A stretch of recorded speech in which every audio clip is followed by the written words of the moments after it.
रोडू देख रहे सभी दर्शकों का कार्यक्रम हेल्थ इन सिटी में स्वागत है।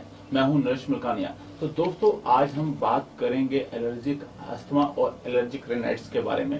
तो हमारे साथ हैं डॉक्टर सुमन कुमार, जो पिछले 22 वर्षों से पंचकुला में कार्यरत हैं और देश विदेशों में जाकर समय समय पर इन बीमारियों से संबंधित अपने लेक्चर देते रहे हैं और अलग अलग बीमारियों पर रिसर्च भी कर रहे हैं। डॉक्टर साहब, आपका स्वागत है हमारे कार्यक्रम। धन्यवाद। डॉक्टर साहब, अगर बात करें इन दो बीमारियों के बारे में, तो पहले हमारे दर्शकों को ये बताइए कि बेसिकली ये बीमारियां क्या है और इनके क्या क्या लक्षण रहते हैं। जैसे कि आपने अभी पूछा कि एलर्जी का मतलब होता है किसी चीज से एलर्जिक होना, तो किसी भी चीज से एलर्जिक हो सकती है। तो राइनाइटिस का मतलब ये होता है कि जुकाम में, नोज में एलर्जी पकड़ रही है, और जब मरीज आता है हमारे पास तो वो कहता है कि बार बार हमें नाक बंद हो रहा है, नाक में खुजली हो रही है, छींकें आ रही है। तो इसका मतलब कोई चीज, जैसे हम सांस लेते हैं तो कोई चीज उसको तंग कर रही है, और जब तंग करती है तो नाक का जो अंदर का जो सतह होती है उसमें इरिटेशन होती है और छींकें आनी शुरू हो जाती है।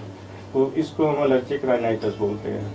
और जब हम पेशेंट वैसे शॉर्ट उसकी वजह से, टाइम की वजह से इधर उधर से फिर अपने आप दवाइयाँ ले लेता है। चलो जुकाम की प्रॉब्लम है थोड़ी बहुत, कोई बात नहीं, केमिस्ट के पास ये दवाई ले ली, किसी ने कुछ ले ली, किसी ने अपने साथ वाले डॉक्टर से ले ली, जिससे ये प्रॉपरली डायग्नोज नहीं हो पाता। तो जब ये डायग्नोज मिस हो जाता है तो ये बीमारी आगे बढ़ती रहती है।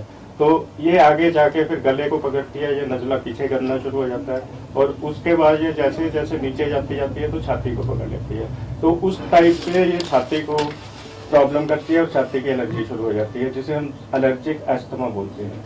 तो उसमें मरीज को ये लगता है कि मेरे को सांस में प्रॉब्लम आ रही है, बार बार रुकती है छाती में आवाज आती है। जब मरीज कई बार बोलता है मेरी छाती में से सांस आके आवाज रात को आती है, मेरे को प्रॉब्लम होती है, सांस लेने में दिक्कत होती है, तो ये एलर्जिक अस्थमा बन जाता है। तो इनका दोनों का ये है कि आपस में इनके अंदर की जो सतह होती है वो एक होती है, इसलिए हम इसको बोलते हैं यूनाइटेड एयरवे डिजीज या वन एयरवे वन डिजीज, क्योंकि ये नाक से शुरू होकर नीचे चलती जाती है। और इसको हम बोलते हैं एलर्जिक मार्च।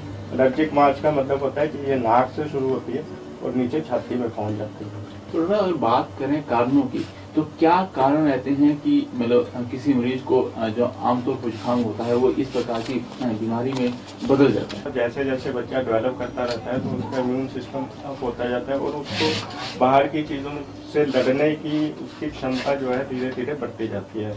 तो शुरू में क्योंकि इम्यून सिस्टम कम होता है तो कईयों का वैसे भी नहीं बनता, तो अंदर से इतना इम्यून सिस्टम कमजोर होता है कि थोड़ी सी भी जो चेंज टेम्परेचर या कुछ होता है तो वो उसमें उसको सहार नहीं पाता, और शरीर के भीतर से एलर्जी होनी शुरू हो जाती है, जिसे हम इंट्रिंसिक अस्थमा या इंट्रिंसिक एलर्जिक राइनाइटिस बोलते हैं। बाकी बाहर जैसे हम सांस लेते हैं तो उसमें कई तरह के चीजें अंदर हमारे सांस के साथ जाती है, जैसे मिट्टी है, धुआं है, ये जितने पौधे हैं हमारे आसपास, इनके पराग कण हमारे नाक के साथ अंदर जाते हैं, और जो चीज किसी भी चीज जो अंदर जाके एलर्जी करेगी तो उससे ये बीमारियां आगे बढ़ती रहती है, अगर ठीक तरीके से इसका हम इलाज नहीं करते। तो मतलब कहीं ना कहीं आवश्यकता ये होती है कि जो नवजात शिशु है उसके इम्यून सिस्टम को मजबूत किया जाए, तभी इससे कहीं ना कहीं। हाँ, तो वो तो कुछ तो अपने आप ही बनता है। बाकी हम कोशिश ये करते हैं कि उसको ज्यादा तेज दवाइयों पे ना रखें। अगर हम उनको एंटीबायोटिक्स बहुत हाई मात्रा में देते हैं तो उनका इम्यून सिस्टम वो डेवलप नहीं कर पाता, क्योंकि जितना उसका बनना होता है उतना एंटीबायोटिक्स हाई लेने की वजह से वो कम हो जाता है, और जितना 5 साल के बाद बनना चाहिए बनता नहीं है, तो आगे के लिए उसको प्रॉब्लम खड़ी हो जाती है। डॉक्टर साहब, बात की जाए एलर्जिक अस्थमा और एलर्जिक रेनाइटिस के बीच में संबंध की, तो क्या संबंध क्या है दोनों बीमारियों के बीच में? इसका जैसे मैंने आपको पहले बताया है कि जैसे एलर्जिक राइनाइटिस होता है वो नाक से शुरू होता है, और नाक से लेके ये नीचे जाना शुरू हो जाता है। तो इनका अंदर का जो एपिथेलियम होता है, जो सतह होती है, वो एक ही होती है। तो यहाँ से जैसे ऊपर से शुरू होता है तो वो नीचे, इसको हम बोलते हैं common airway disease, one airway one disease. तो जब हम नाक से सांस लेते हैं तो ऊपर से वो नीचे जाना, छाती में चले जाता है।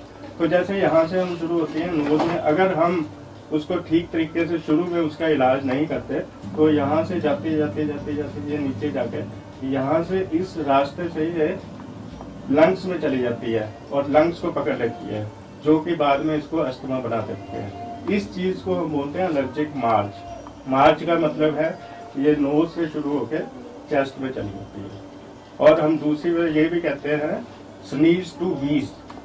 स्नीज का मतलब होता है छींके आती है जैसे, तो उसको बोलते हैं स्नीजिंग। तो उस टाइम तक सिर्फ ये नाक तक रहती है। जब हम इसको प्रॉपरली इसकी केयर नहीं करते, इसका इलाज नहीं करते, तो ये छाती में चली जाती है और छाती में वीजिंग की आवाज, सांसा की आवाज आनी शुरू हो जाती है। तो उस केस में हम यही कहते हैं स्नीज टू वीज। तो इसका ये होता है कि नोज से शुरू होकर ये लंग्स में चले जाते हैं। डॉक्टर साहब, अगर बात करें इस रोग से बचाव की, तो इसे कैसे डायग्नोज किया जा सकता है? जब हमारे पास मरीज आता है, पहले तो हम उसकी सारी हिस्ट्री पूछते हैं, उसको कब से शुरू हुई, कैसे हुई, क्या हुआ, सारा कुछ। क्योंकि जब हमारे पास मरीज बोलता है तो काफी लेट आता है। जैसे कि मैंने आपको पहले बोला, कुछ तो मरीज ये बोलते हैं कि हमारे पास समय नहीं होता डॉक्टर के पास जाने का, हम मेडिसिन ले लेते हैं, किसी ने केमिस्ट से ले ली, किसी ने साथ वाले डॉक्टर से ले ली, तो वो स्पेशलिस्ट नहीं होते हैं। तो स्पेशलिस्ट के पास जबकि डॉक्टर के पास एक मरीज पहुंचता है तो बहुत देर से पहुंचता है, जब उसको हर तरफ से, हर किस्म से उसको कहीं से फर्क नहीं पड़ता। थोड़ी सी प्रॉब्लम आती है, दवाई लेता है, वो ठीक हो जाता है। तो जब बार बार ये प्रॉब्लम होती है तो काफी देर के बाद वो हमारे पास आता है। तो हम आके उसकी सारी हिस्ट्री पूछते हैं और हिस्ट्री पूछने के बाद हम थोड़ा सा उसमें आइडिया लगाते हैं कि ये या एलर्जिक राइनाइटिस, अगर नोज से ओनली संबंधित है तो एलर्जिक राइनाइटिस होता है, अगर ये आगे फैल चुकी होती है तो एलर्जिक अस्थमा भी बन जाता है। तो पेशेंट को ये बोलते हैं कि जिस चीज से आपको लगता है कि हमें ज्यादा हो रही है उसको अवॉइड करें। कुछ खाने वाली चीजें भी इसको बढ़ा देती है। कई मरीजों में जैसे दूध, अंडा, नट्स, फिश, इस खाने से ये प्रॉब्लम बढ़ जाती है। तो हम उनको ये सजेस्ट करते हैं कि आप थोड़ा ध्यान दो कि किस चीज आपने खाई है और कौन सी चीज से आपको ज्यादा हो रही है।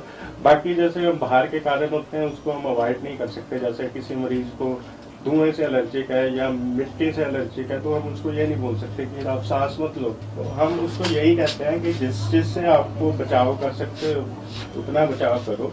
सुबह सुबह मरीज जब ठंडी हवा में जाता है तो उस टाइम उसको अटैक के चांसेस ज्यादा होते हैं, क्योंकि उस टाइम फ्रेश एयर रहती है और फ्रेश एयर में पॉल्यूलेंस प्लांट कंसंट्रेशन बहुत ज्यादा होती है। तो ये प्रॉब्लम जो होती है या सुबह जल्दी होती है या लेट इवनिंग होती है ज्यादातर।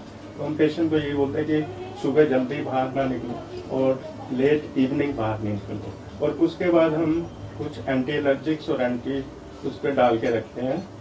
जैसे नाक में प्रॉब्लम होती है तो एंटी एलर्जिक मेडिसिन देते हैं। उसके बाद हम कुछ स्प्रेस भी देते हैं जिसको हम नाक में अंदर इंट्रानेजल स्प्रे करते रहते हैं। तो इससे जो है सांस की इरिटेशन कम होती है और एलर्जी काफी कंट्रोल में आ जाती है। तो डॉक्टर साहब, अगर बात की जाए तो क्या ये बीमारी ठीक हो सकती है?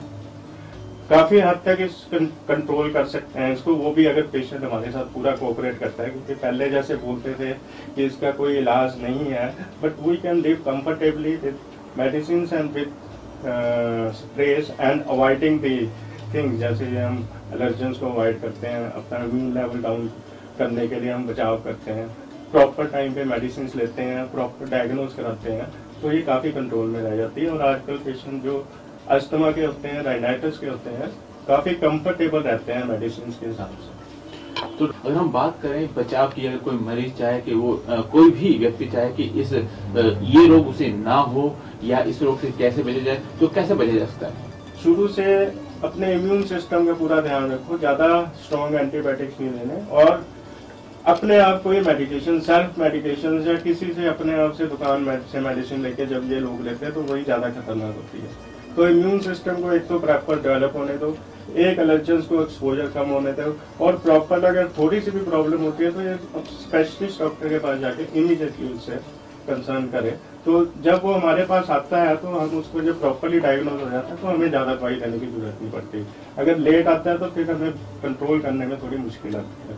उसके बाद जब ये जैसे सांस की एलर्जी का या नाक की एलर्जी है तो कई बार हम पेशेंट को स्प्रेस दे देते हैं जो नाक में रखते हैं अंदर, तो उससे काफी कंट्रोल में रहती है। और अस्थमा में जैसे हमारे पास हम कुछ मेडिसिन होती हैं उसको हम सीधा इनहेलर्स के रास्ते में, जिसको हम इनहेलेशन थेरेपी बोलते हैं, सीधा मुंह के रास्ते से हम लंग्स में पहुंचाते हैं, जिसके साइड इफेक्ट बहुत कम होते हैं और थोड़ी मात्रा में दवाई अंदर जाती है। और अगर पेशेंट ध्यान से उसको लेता रहे, रेगुलर रहे, तो ये काफी कंट्रोल में रहती है।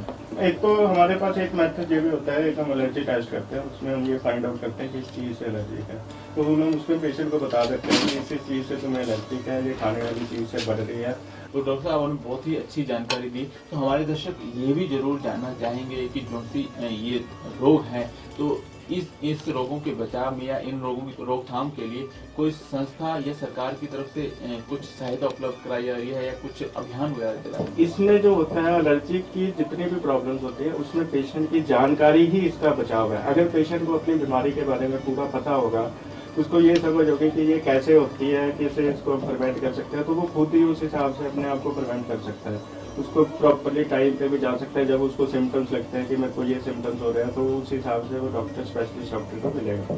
तो इसमें हमारे जो वर्ल्ड की कुछ संस्थाएं हैं, जैसे वर्ल्ड एलर्जी ऑर्गेनाइजेशन है, एक जीना है जिसको global initiative of asthma network है, उसमें सारे वर्ल्ड में इनके कुछ डेज हैं, जैसे वर्ल्ड अस्थमा डे होता है, वर्ल्ड COPD डे होता है, वर्ल्ड एलर्जी डे होता है। तो उस केस में वो सब सारे वर्ल्ड में बोलते हैं कि आप डिफरेंट प्रोग्राम्स के through lectures, through literature, through competitions आप मरीजों को इसके बारे में और इसके कारणों के बारे में बताओ। तो हमारे यहाँ पे एक सिप्ला कंपनी है जो अस्थमा की दवाइयाँ काफ़ी तैयार करती है, तो उनका काफ़ी इसमें रोल होता है, क्योंकि वो लिटरेचर्स वगैरह काफ़ी कुछ प्रोवाइड करते रहते हैं यहाँ पे आके। तो कुछ हम क्लिनिक्स में भी लगा के वहाँ देखते हैं, उसमें पेशेंट की एजुकेशन बहुत हो जाती है, क्योंकि धीरे धीरे जैसे पेशेंट पढ़ता रहता है तो उसको समझ में आता रहता है कि हमारी ये प्रॉब्लम है, हम इसको कैसे अवॉइड कर सकते हैं, हमने क्या उस टाइम पे लेना है जब हमें प्रॉब्लम होती है। तो उस केस में वो अपने आप ही खुद ही इसका इलाज कर सकते हैं। जैसे इनका ये एक साइट है, ये ब्रीथ फ्री अस्थमा है, तो इसमें सब कुछ दिया हुआ है, ये अलग अलग लैंग्वेज में दिया हुआ है, ताकि किसी को भी कोई, हमारे हिंदुस्तान में इतनी भाषाएं हैं कि आपस में एक दूसरे की भाषा हम समझ नहीं पाते। तो अगर हम ये इंग्लिश में देंगे तो बाकी लोगों को प्रॉब्लम होगी। तो इसमें हम इन्होंने दिया हुआ है काफ़ी अच्छा, ये जैसे अस्थमा क्या होता है, इसका ट्रीटमेंट कैसे करते हैं, इसको कैसे हम भी रह सकते हैं, सब कुछ दिया हुआ है। तो लोग अपने आप इसके हिसाब से अपडेटेड रहते हैं और काफ़ी मात्रा में लोगों को इतना पता चल जाता है कि हमें ये एलर्जी की प्रॉब्लम हो रही है, तो हमें डॉक्टर के पास जाना चाहिए और वहाँ पे जाके इलाज कराना चाहिए। तो ये थे हमारे साथ डॉक्टर सुमन कुमार, जिन्होंने हमें बताया कि एलर्जिक अस्थमा और एलर्जिक रिनाइटिस के क्या क्या कारण हैं, क्यों ये आम आदमी को बीमारी हो जाती है, क्या किस प्रकार से ये माता पिता से बच्चे को ये रोग मिल जाता है। तो इस प्रकार की अनेकों जानकारी दी। डॉक्टर साहब, आपका हमारे दर्शकों को समय देने के लिए बहुत बहुत धन्यवाद। धन्यवाद। तो फिलहाल इस कार्यक्रम में इतना ही। अगले एपिसोड में आपसे फिर मुलाकात होगी।